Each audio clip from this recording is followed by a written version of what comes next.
We start the year just letting them know, like, hey, you are our family, like #1 from the beginning. Family. We're gonna take care of each other, we're gonna protect each other in this space, and we love each other at the end of the day. One of the ways that I foster student engagement with one another is by creating an atmosphere that's really comfortable and safe. And one of the biggest things that we practiced was posing a question, and you have 4 corners of the room. Agree, very much agree, disagree, or very much disagree. And it would allow for these really healthy debates back and forth on these important topics. So students were hearing from different sides of each argument, and students were making excellent arguments and making great points and sharing some personal information that they felt comfortable to share, and it allowed greater empathy, and it just brought that self-awareness, and I think it really helped everyone in the group just grow. Another thing that we do to start a lot of our mornings is we talk about peaks and pits. So it's just like a time for them to kind of relate to one another, like what's something that really was great in your life, what was the peak, the pinnacle of your day, whether it was at school or at home, and what's something that like didn't go so well. I would say if I had any kind of tactic that I kind of focus on with my kids, it's just like that failure is a part of the process. No musician ever sounded good before they sounded terrible. I also work the band camp, that's what I'm here for this week, and band camp is all about failure. So you've got to give them that space, the space to make mistakes, the space to be better. You don't judge them by their worst days, instead you call them up to be their best days every day. As you're trying to draw that out of each student, you see them connecting with each other, some who have similar strengths, some who have strengths that complement each other in really remarkable ways. There are plenty of times in the classroom where I'm trying to teach a certain concept or an idea or teach a certain skill, and I'm saying it and I'm still seeing blank eyes, and I'm like, can somebody restate this for me?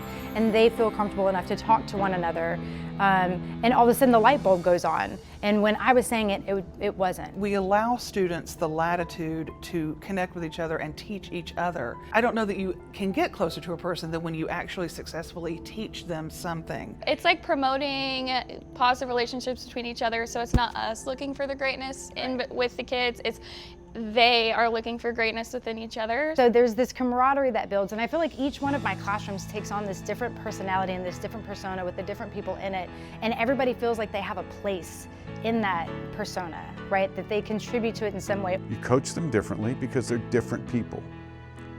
The days of Vince Lombardi and everybody coaching in those ways, you can't do it. And it starts in 9th grade. And when they walk out of here, it's for life. From that point on, it's almost like a brethren. It's a sisterhood for the girls. It's something that they are connected to. Being on the same team, I think sometimes we think of fine arts and sports as sort of like two opposite sides of a coin or a spectrum of some kind. That's simply not true. Both of those activities take a lot of teamwork. They take a lot of innovative thinking.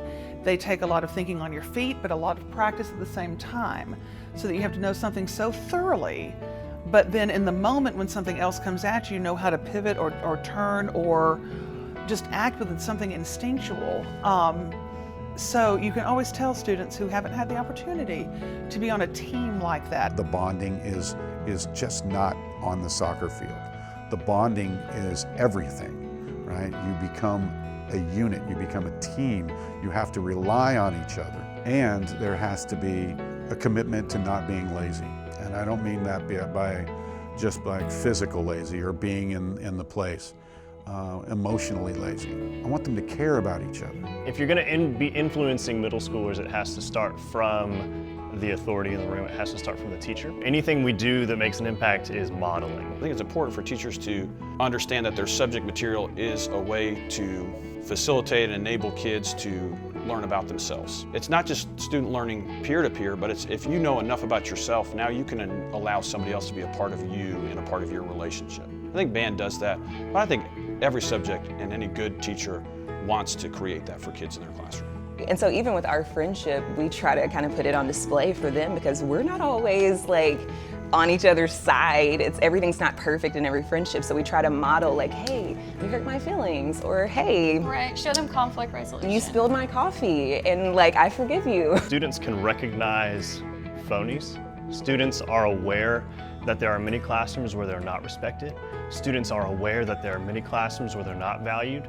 And so for me to create relationships between my students, I have to get them to recognize that every single person in the room has value, and the best way to do that is to believe that myself, but also to live it. It's so important to make kids feel connected just so they have somebody, you know, like we take for granted that they just are like have this perfect home life or that they have a perfect sibling or a perfect friend, and that's not always the reality.